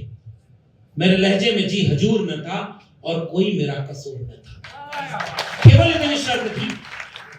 क्योंकि मुझे जब मैंने इतिहास पढ़ा अकेले में, मैं भी बैठता था, रोते सब हैं, परेशान सब होते हैं, अकेले में आप भी सोचते हैं, बाहर तो लोग कहते हैं कि लक्ष्मण यादव आगे बढ़ो हम तुम्हारे साथ हैं, कुछ दूर आगे गए पीछे देखा कौन कहां है, क्योंकि वो किसी और का साथ देने भी चले गए। मुझे फिर उत्साह ऊर्जा अपने इन नायकों से मिली। इनमें से कोई नौकरी के लिए अपने विचार को गिरवी नहीं रखा, इसलिए वो हमारे लिए पूजनीय है। अगर वो नौकरी के लिए समझौता कर लेते तो हम उनको याद नहीं कर रहे। डॉक्टर अंबेडकर किसी चीज के लिए समझौता नहीं किया, कभी नहीं किया। इस देश के ओबीसी को गांव गांव जाकर ये बात बताइएगा और इस देश की हर एक महिला को बताइएगा कि आज मंत्री बनने के लिए सौदा हो जा रहा है। 50 करोड़ में बिकोगे कि 100 करोड़ में बिकोगे? एक मुकदमे से डरोगे कि 10 मुकदमे करें? लोग बिक गए। बाबा साहब अम्बेडकर ने मंत्री पद छोड़ दिया था, 3 कारण बताया था। पहला, हिंदू कोड बिल, दूसरा ओबीसी के लिए जो कमीशन बनना था आर्टिकल 340 के मुताबिक, वो कमीशन नहीं बन रहा था। और आजकल लोग बताते हैं कि ओबीसी के लिए बाबा साहब ने किया क्या, महिलाओं के लिए किया क्या? ये गुलामी की बेड़ियों को तोड़ने का काम बाबा साहब अम्बेडकर ने इस देश की हर महिला के ऊपर किया। इस देश की हर महिला के ऊपर कर्ज है महात्मा फूले का। इस देश की हर महिला के ऊपर कर्ज है सावित्रीबाई फूले और फातिमा शेख का। इस देश की हर महिला के ऊपर कर्ज है सगुना बाई का, किसी नांगेली का, किसी दक्षिण भारत से लेकर के ललित जम्मू कश्मीर की एक नायिका, उनका कर्ज है। जब वो लड़े तब हमारे लिए जमीन बनी। इस देश के ओबीसी के ऊपर कर्ज है बाबा साहब डॉक्टर अंबेडकर का। लेकिन आज हमारी अगली पीढ़ी के बच्चे यही और जितने लोग हैं, औसत उम्र निकाल लीजिए 50 साल से ऊपर मिलेगी, क्योंकि नौजवान यहां कितने कम हैं आप भी जानते हैं। नौजवान कहां है? आज कहीं और है, और वो वहां है जहां हमारा विचार नहीं है। और जब विचार नहीं है तो शिक्षा नहीं है, शिक्षा नहीं है रोजगार नहीं है, तो शिक्षा और रोजगार दोनों नहीं है तो नेता एक दिन आता है और अपना काम करके भीड़ की इस्तेमाल कर लेता है। और भीड़ का कोई विवेक नहीं होता। भीड़ को केवल ये समझाना होता है कि बदला औरंगजेब से लेना है कि बाबर से लेना है, और भीड़ उसके लिए तैयार हो जाती है। भीड़ वहां तैयार हो रही है धर्म बचाने जहां शिक्षा नहीं बचा पाई। देश के वो राज्य आज भी कम्युनल नहीं हुए जहां एजुकेशन लिटरेसी रेट अच्छा है। दक्षिण भारत में कहीं हो रहा है क्या दंगा इस तरह का? और तमिलनाडु पिछले 10 वर्षों में फास्टेस्ट ग्रोइंग जीडीपी के साथ पहला स्टेट बना हुआ है। मिड डे मील वहां पर रेगुलर दिया जा रहा है, फीस कम की जा रही है। और मैं दिल्ली में जिस आंदोलन की बात कर रहा था, वहां अभिभावक स्कूल के सामने खड़े हैं, पता है क्या कर रहे हैं? एडमिशन हुआ था तो फीस 5,000 थी, एडमिशन होने के बाद बच्चे की फीस तुम 15,000 क्यों ले रहे हो? कोई सुनने वाला नहीं। 8वीं कक्षा के विद्यार्थी का सिलेबस यानी कुल किताबें कितने की आ रही है पता है? 20,000 से 50,000 रुपए। पढ़ाई महंगी हो गई। मैं दिल्ली विश्वविद्यालय में 14 साल प्रोफेसर था। हम लोग इस देश को बताते थे कि एजुकेशन बजट कट किया जा रहा है। 2014 में इस देश के जीडीपी का 5.4% एजुकेशन बजट था। 2025 का बजट गूगल कर लीजिएगा, 2.36% हो गया। कहां एजुकेशन पे बजट घट गया? Delhi university, Jamia, JNU loan लेकर पढ़ाई करा रहे। शिक्षा महंगी हो गई, हम बचा नहीं पाए शिक्षा को। और शिक्षा अगर महंगी हो गई तो सबसे पहले किसके हाथ से दूर हो गई आप समझते हैं? जिसको सबसे आखिरी में शिक्षा मिलना शुरू हुई थी। और शिक्षा की वो चीज थी जिसके लिए महात्मा फूले इस किताब का सबसे प्रमुख वाक्य लिख करके गए, गुलामों को गुलामी का एहसास कराओ, वो अपनी बेड़ियां खुद ब खुद तोड़ लेगा। और यहाँ गुलामों को गुलामी का एहसास छोड़ो, अब नए किस्म की गुलामी उनके ऊपर थोप दी गई। अवतारवाद में हम विश्वास नहीं रखते। जब जब होए धर्म के हानि, बाढ़े असुर अधम अभिमानी, तब तब प्रभु धरि विविध सरिया, हरे कृपा निधि सज्जन पीरा। इसमें हमें तो यकीन उतना नहीं है, कोई लौट कर हमारे दर्द को दूर करने नहीं आए। ये मूर्तियों से निकल कर ये लोग आज की लड़ाई लड़ने नहीं आए। ये लड़ाई तो साहब हमें और आपको लड़नी होगी। लेकिन सच बताएं, लड़ाई लड़ना तो सब चाहते हैं, लेकिन सोचते हैं कि अंबेडकर और फूले अपने घर से 2 छोड़कर पड़ोसी घर में पैदा हुए। ये सबसे बड़ी हकीकत। और इसलिए हम ये बात कहने आए कि आपको खतरा मोल लेना होगा, क्योंकि हम आखिरी पीढ़ी है। अब मैं अपनी बात को समेट रहा हूं, और समेट इसलिए रहा हूं क्योंकि वक्त भी हो रहा है।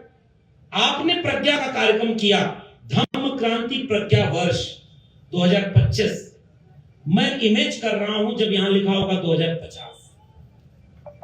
जब यहां लिखा होगा 2050, वो भारत कैसा होगा। मैं चाहता हूं कि वो धम्म प्रज्ञा वर्ष 2050 भी मनाया जाए, लेकिन उसके लिए अगले 25 साल आपको और हमको तैयारी करनी है। जंग पर जाने की नहीं, मोहब्बत के पैगाम को बचाने, फूले और अंबेडकर के विचारों को बचाने पहला काम इस देश के हर नागरिक को करना होगा। जितना दंगाई माहौल बनाया जा रहा है उससे खुद भी बचें और अपने बच्चों को बचाएं।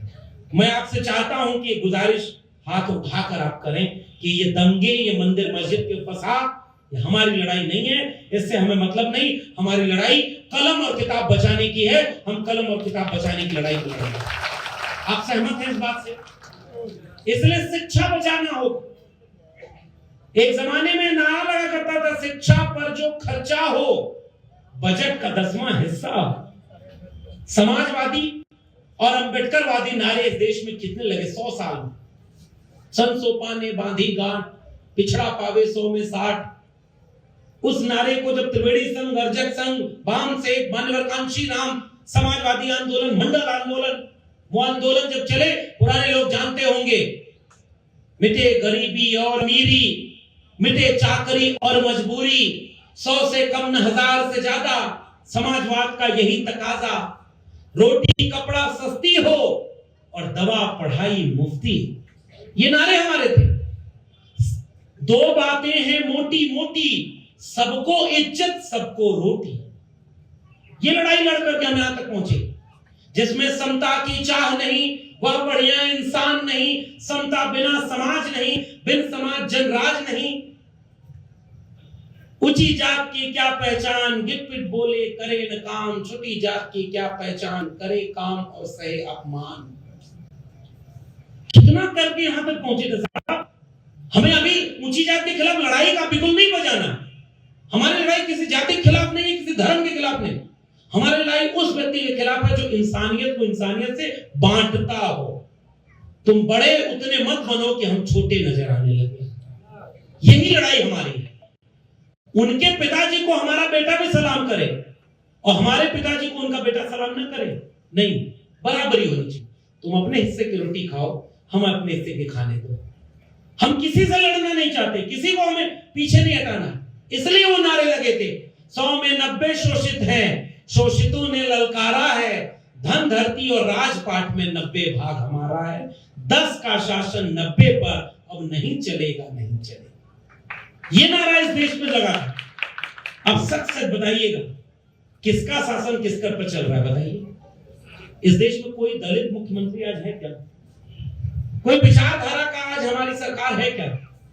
कहां गए हमारी लड़ाई, कहां गए हमारे लोग?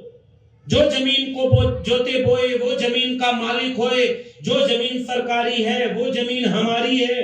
आज सारी जमीन किसी और की हो गई। 2 महापुरुष इस देश में पैदा हुए, एक का नाम ए से है, दूसरे का भी नाम ए से है। पूरे देश की जमीन उन्हीं को बेची जा रही है। आप समझ गए हो तो समझ जाएंगे। और आपका नारा क्या था? जो जमीन सरकारी है वो जमीन हमारी।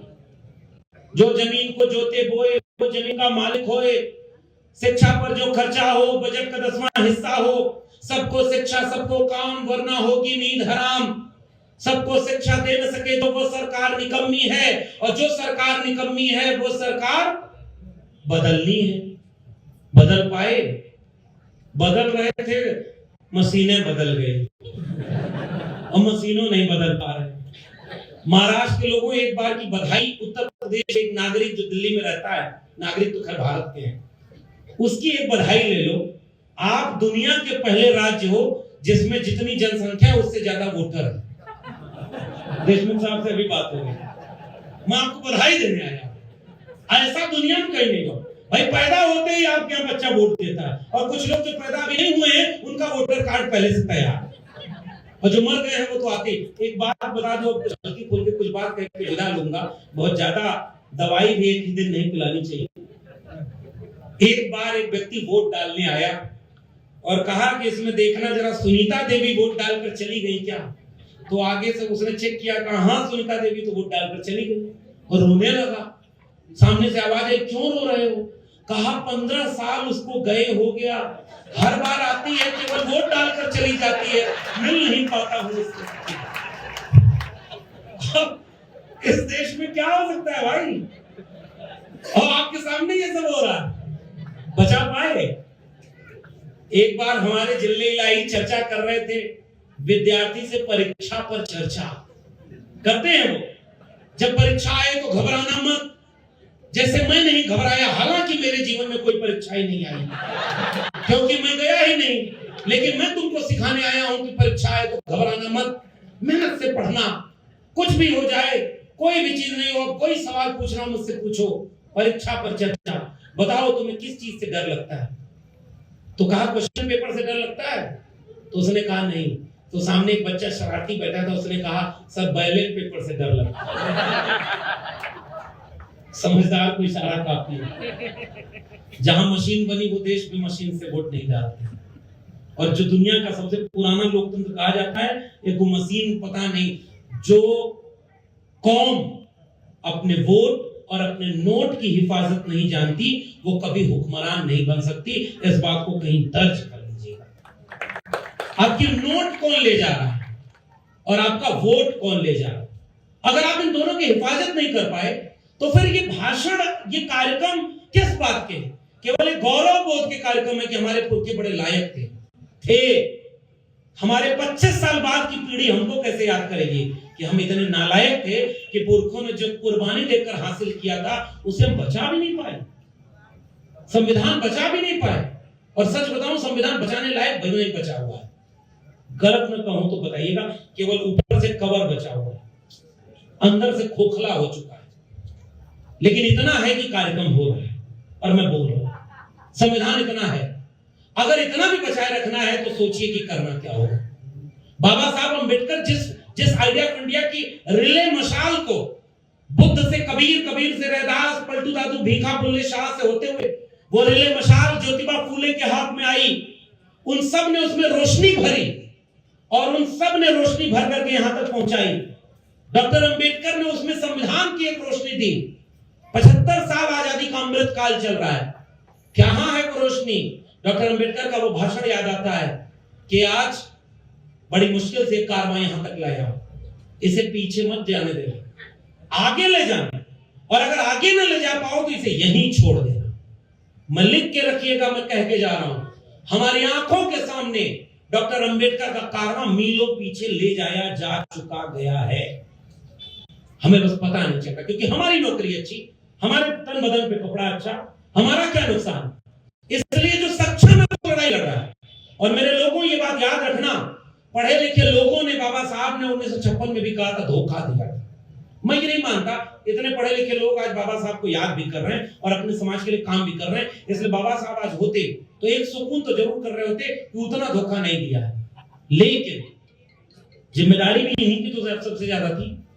ठीक इसी वक्त जो दिन भर मजदूरी किया होगा, कहीं पत्थर तोड़ने का काम किया होगा, किसी खेत में काम किया होगा, कोई महिला दिन भर किसी जगह मजदूरी की होगी, वो संविधान बचाएगी? वो लोग संविधान बचाएंगे जो किसी पूंजीपति के यहाँ फैक्ट्री में मजदूर बने बैठे, जिनको किताब ही नहीं पहुंची, जिनको नौकरी नहीं मिली, शिक्षा नहीं मिली। फिर संविधान बचाएगा कौन? जिसने संविधान का लाभ लिया। वो आप हैं, वो मैं। और अगर हमने संविधान नहीं बचाया ना, हमने बिरसा फुले अम्बेडकर के सपनों का भारत नहीं बचाया ना, हमने शिक्षा नहीं बचाई ना, तो 25 साल बाद जो पीढ़ी है वो यही कह के याद करेगी कि परदादा लोग लायक थे लेकिन हमारे पुरखे नालायक। इसलिए मैं ये बात गुजारिश के साथ कहना चाहता हूं और इसीलिए हमने ये जोखिम लिया। मैंने तो पूरी किताब लिखी, प्रोफेसर की डायरी, मराठी में भी है, कभी गूगल से मंगा के पढ़िएगा, हिंदी में भी है, गुजराती में भी है और जानबूझ के जहां चोट लगे पहले इलाज वहां से शुरू होना चाहिए। और नागपुर अभी लौटना है मुझे, इसलिए मैं आपसे गुजारिश करके जा रहा हूं। कलम और किताब की बात, मेरा समय भी लगभग पूरा हो गया है। वो डरते हैं, किस चीज से डरते हैं?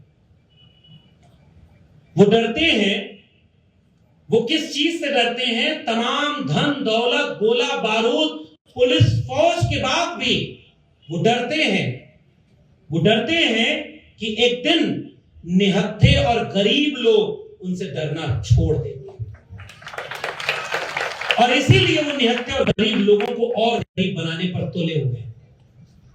82 करोड़ लोग 5 किलो अनाज के लिए मोहताज हैं और देश के अरबपतियों में एक व्यक्ति ऐसा है जो दुनिया में दूसरे नंबर पर चला गया। देश के 100 अरबपतियों में एक भी आदिवासी अरबपति नहीं है। देश के अरबपतियों में 97% अरबपति इस देश की 3% पॉपुलेशन से हैं। ये भारत ऐसा बंट चुका है। एक भारत को अच्छी शिक्षा मिल रही है, अपने बेटा बेटी को अच्छी जगह पे पहुंचा रहे हैं। अगर दिल्ली में बड़े पोस्ट में बैठे हैं और अपना बेटा क्रिकेट नहीं भी खेलने जानता है तब भी बीसीसीआई का चेयरमैन बन जाएगा, और अगर और अच्छा उसका बढ़िया चला तो वो आईसीसी का चेयरमैन बन जाएगा और परिवारवाद पर भाषण दिया जाएगा। लेकिन हमारे बेटा बेटी का शिक्षा के बारे में कौन सोचेगा? दिल्ली विश्वविद्यालय में जब मैं गया तो 2,000 रुपए से 4,000 रुपए जिस ग्रेजुएशन की फीस थी, आज की तारीख में वो 35,000 रुपए हो गई। कितने लोगों की आमदनी पिछले 15 साल में 2 गुना हुई है? हाथ उठाकर बताइए। किसी की सैलरी 2 गुना हुई है क्या? फीस 10 गुना बढ़ गई। फीस, एजुकेशन महंगी हो गई और ड्रॉप आउट रेशियो सबसे ज्यादा दलित पिछड़े लोगों में। गरीब घरों के बच्चे सरकारी स्कूल में पढ़ते हैं और अमीरों के बच्चों के लिए Galgotia, Ashoka, lovely professional university और विदेश में कैम्ब्रिज, ऑक्सफोर्ड और कोलंबिया यूनिवर्सिटी भी है। कितने लोगों के बच्चे वहां जाएंगे पढ़ने? और जिसके बच्चे पढ़ेंगे नहीं, उसके बच्चे कहां होंगे वो आप भी जानते हैं। आज अगर डॉक्टर अंबेडकर होते, मैं एक बात कह के अपनी बात को खत्म कर रहा हूं कि आज अगर डॉक्टर अंबेडकर होते तो वो इस देश को देखकर चिंतित हो रहे होते। पाकिस्तान और द पार्टीशन ऑफ इंडिया किताब में 1940 में डॉक्टर अंबेडकर लिख गए कि अगर हिंदू राष्ट्र हकीकत बनता है तो वो इस देश के लिए सबसे बड़ा अभिशाप होगा। इसे किसी भी कीमत पर रोका जाना चाहिए। 2025 के भारत को ऐलान करके कहा जा रहा है कि वो हिंदू राष्ट्र बनने जा रहा है। ये नए नए बाबा सब टीवी पर बैठकर यही ऐलान कर रहा है। एक पर्ची बना रहा है, पर्ची वाले को देखा, उसकी भी डिग्री का पता नहीं है और वो देश का सबसे बड़ा बाबा बना। जितने अनपढ़ जाहिल वो सबसे बड़े पूजनीय बन गए। जहां जहां शिक्षा है वहां वो नहीं है। एक मध्य प्रदेश में गया था सर देशमुख सर, और वहां लोगों ने मुझे बताया कि ये देखिए एक अखबार की कटिंग दिखा रहा है और पहले ये वीडियो देखिए। तो उस वीडियो में एक व्यक्ति कह रहा था, अगर आपके बेटा बेटी का एग्जाम हो, उस दिन वो पढ़ाई न किया हो, उसे डर लगे कि परीक्षा में पास हो कि न हो, तो बेलपत्री पर शहद लगाकर अमुक जगह पर लगा दीजिएगा, आपका बेटा पास हो जाएगा। और फिर उसने वो अखबार की कटिंग दिखाई कि उसी कथावाचक का अपना बेटा 8वीं में फेल हो गया। It's happened only in मैं, हमारा देश ऐसा था नहीं। इस देश ने बुद्ध को पैदा किया, इस देश ने कबीर को पैदा किया, डॉक्टर अंबेडकर को पैदा किया, इस देश ने एक खूबसूरत संविधान दिया, इस देश ने दुनिया को मोहब्बत का पैगाम दिया। लेकिन आज कुछ लोग उसे पाखंड और अंधविश्वास में कबाड़ा करने के लिए तैयार है। एक फिल्म का नाम ले रहा हूं, अब तो सब भगवान भरोसे, गूगल करके देखिएगा। उसमें स्कूल में बच्चे खड़े होते हैं, हेडमास्टर आता है पूछने के लिए कि बताओ सूर्य ग्रहण और चंद्र ग्रहण कैसे लगता है। मास्टर बोलता है कि ये सबसे समझदार विद्यार्थी है, ये बताएगा सर। वो कहता है कि पृथ्वी सूरज के चारों तरफ चक्कर लगाती है और चंद्रमा पृथ्वी के चारों तरफ चक्कर लगाता है। तब तक एक विद्यार्थी बोल पड़ा, ये झूठ बोल रहा है सर, जब पृथ्वी किसी के फन पर टिकी हुई है तो वो चक्कर कैसे लगा रही है। मैं नहीं बोल रहा हूं अपने से, फिर से कह रहा हूं। अब तो सब भगवान भरोसे फिल्म का नाम है। सेंसर बोर्ड ने फूले की फिल्म की तरह कैची भी नहीं चलाई। गूगल करके अभी आज ही जाते हुए पढ़िएगा, नहीं तो पता चले कहेंगे कि लक्ष्मण यादव भावना भड़का कर चले गए। आजकल इतनी नाजुक भावनाएं हैं, छुई मुई, दावा है दुनिया के सबसे ताकतवर हम हैं, भड़क जाते हैं इतनी सी बात पे। इसलिए विद रेफरेंस बात कर रहा हूं।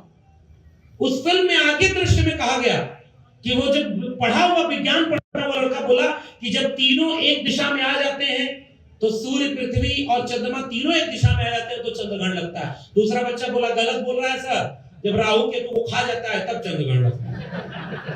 मास्टर डांटता है उसको कि चुप रहो नहीं तो तुम्हारी नौकरी भी खा जाएगा। वो बच्चा जब घर पहुंचता है तो अपनी माँ से कहता है मास्टरवा सब पगला गया है, ये गलत पढ़ा रहा है माँ, हम नहीं जाएंगे स्कूल में पढ़ने। तो क्यों पढ़ा रहा? कह रहा है कि बताओ पृथ्वी ऊपर घूम रही है, हवा में कैसे टिकेगी? फिर वो अपना चप्पल निकाल कर ऐसे हवा में फेंकता है और कहता है देखो चप्पल तो नहीं टिका, गिर गया। उसकी माँ कहती है हमको नहीं पता, हम तो स्कूल गए नहीं कभी, हम तो चाय बनाते रह गए घर में। माँ ने यही बोला, चाय वाली बात नहीं बोली थी, वो मैंने छोड़ दी, लेकिन माँ ने आगे से यही बोला कि जो बोल रहा पीछे उसका दोस्त आया है उस फिल्म में, तो छोटा बच्चा दूसरे से कह रहा और दूसरा वाला मास्टर तो और पागल हो गया, वो कह रहा बंदर से इंसान बन गए थे। बताओ हमारे यहाँ तो कलवा बंदर है, आज तक इंसान नहीं बना। ये इस देश का सबसे बड़ा विरोधाभास है। घर में कुछ और, स्कूल में कुछ और। दुनिया में एलन मस्क एक रॉकेट बनाया, सुनीता विलियम्स 9 महीना अंतरिक्ष में भटकने के बाद भी सुरक्षित वापस लौट आई। गनीमत थी कि वहां के प्रधानमंत्री ने लाइव आकर के नहीं कहा थैंक यू प्रधानमंत्री जी, आपकी वजह से मैं वापस चली आई। एलन मस्क एक ऐसा रॉकेट बना रहा है जो जहां से छोड़ा जा रहा है अपना मिशन पूरा करके वहीं आ जा रहा है, और हमारे देश के टेलीविजन पर एक व्यक्ति मंत्र फूंक के नारियल उड़ा रहा है। देखा कि नहीं आपने? क्लिप देखिएगा अभी जाके, नारियल उड़ा रहा है टेलीविजन पर बैठ करके। 25 साल बाद ये देश कहां पहुंचा होगा? ऑपरेशन कर रहा है एक व्यक्ति हवा में कैंची चला करके, क्या हुआ? पथरी हुई है बाबा, पथरी पर हाथ रखो। उसने हाथ रख के कहा, मंत्र पढ़ा, उसके बाद कहा अब देखो, कहा पथरी गायब, बाबा की जय हो। मैं तो चाहता हूं कि सरकारी अस्पतालों के सामने ऐसे ही एक एक बाबा बिठा दो, तो गरीब बेचारे बिना इलाज के मर क्यों रहे? दुनिया में ऐसी विज्ञान और कहीं है ही नहीं। डॉक्टर अंबेडकर इस भारत को बनाने के लिए नहीं कुर्बानी देके गए।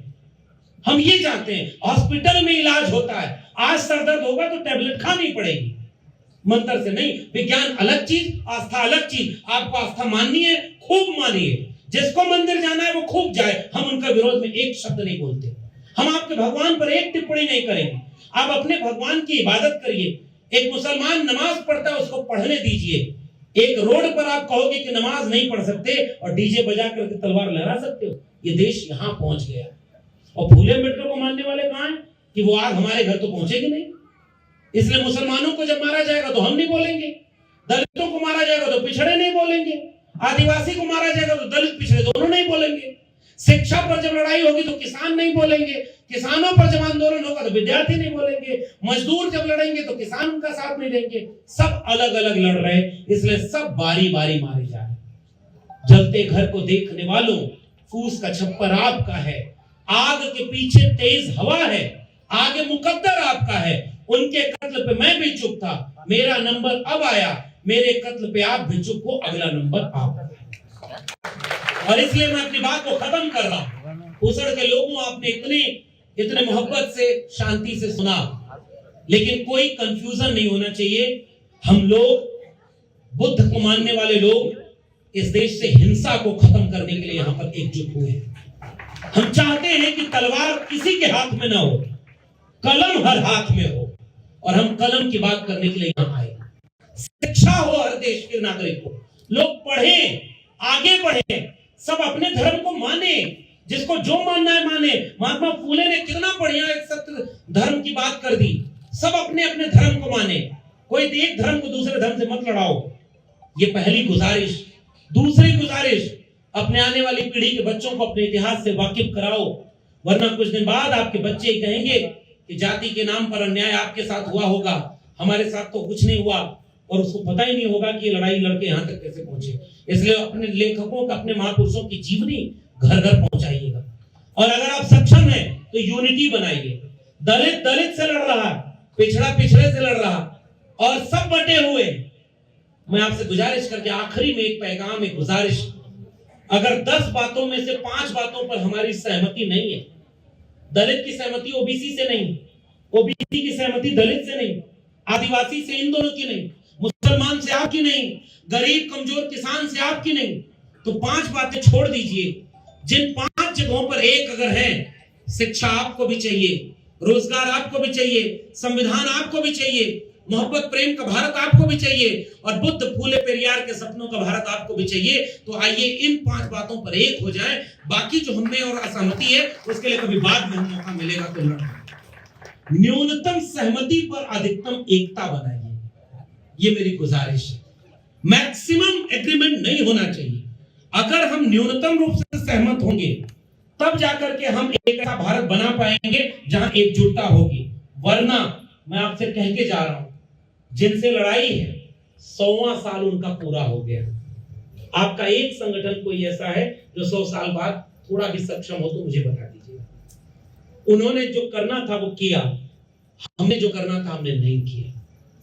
इसलिए हम गुजारिश करके जा रहे हैं कि मोहब्बत और प्रेम से एक होने का वक्त है।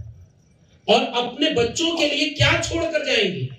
शिक्षा, स्कूल, महापुरुषों का विचार, अगर ये नहीं बचेगा तो क्या छोड़कर जाएंगे? इसलिए मैं बस विदा लेते हुए आपसे गुजारिश कर रहा हूं, जयंती मनाई जाए, खूब मनाई जाए।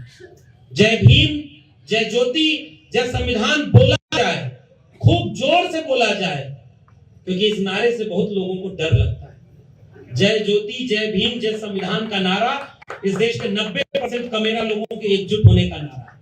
और संविधान हमारी रास्ता बताने वाली एक सबसे महत्वपूर्ण किताब है। जो तलवार बांट रहे हैं उनके सामने संविधान लेकर खड़े होना है, कलम लेकर खड़े होना है। और इसी गुजारिश के साथ कि एक कविता मैं आपको छोड़कर जा रहा हूं आपके लिए।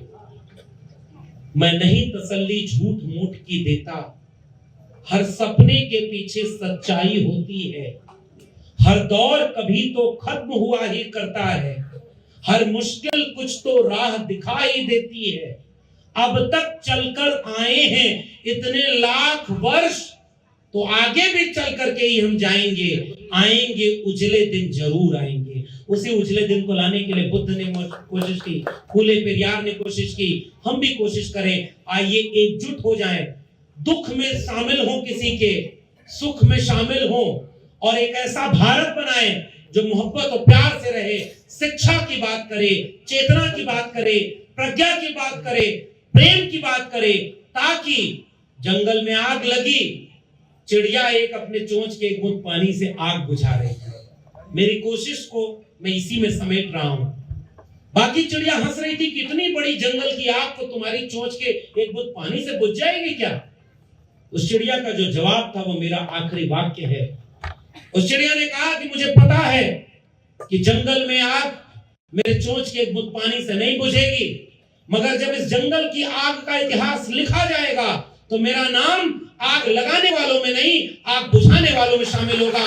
बहुत बहुत धन्यवाद। जय भीम, जय मंडल, संविधान जिंदाबाद, उल गुलाम जिंदाबाद, इनकलाब जिंदाबाद।